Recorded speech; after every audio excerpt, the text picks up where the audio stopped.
شپې دغلته هم په دغه پیښه کې تقریبا دغه برید چې وشو 7:15 ما په فکر د عمره و زه خپل اتاق کې ماشومانو سره مې ناست وم چې دریځ سره زه خپل هم زخمي شوم.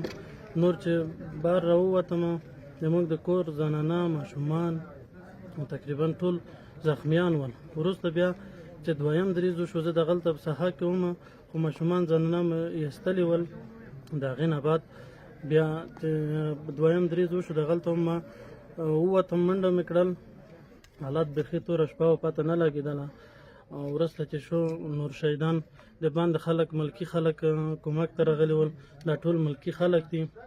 دلته د شپې په دغه حجره کې دلته موږ میلمانه ول د کرکټ ملګري مو ول هغې ته مو ثبات کړی و کرکټ ولول خوست نه راغلي و 2 کسان او دلته د شاوخوا ګاونډیان ول دغه ټول راغلي ول.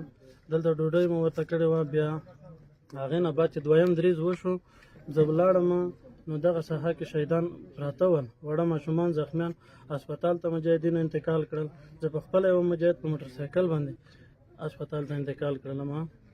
وروسته بیا چې خبر شوم زما خسر یو نو بل وړوکی اخ دا شهیدان ول زموږ د خپل کور نه او بدیا د شاوخوا ګاونډیان و چې ټوټل شهیدان د 12-14 کسان شهیدان لرو.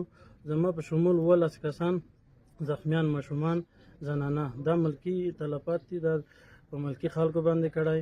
دلته نه نظامي څوک ول نه هغه ول موږ خپله مستري یم. خسر مې قصاب دی قصابي دکان لري مال خرڅوي بازار کې. دغه باندې دا ملکي کسانو باندې برید کړی.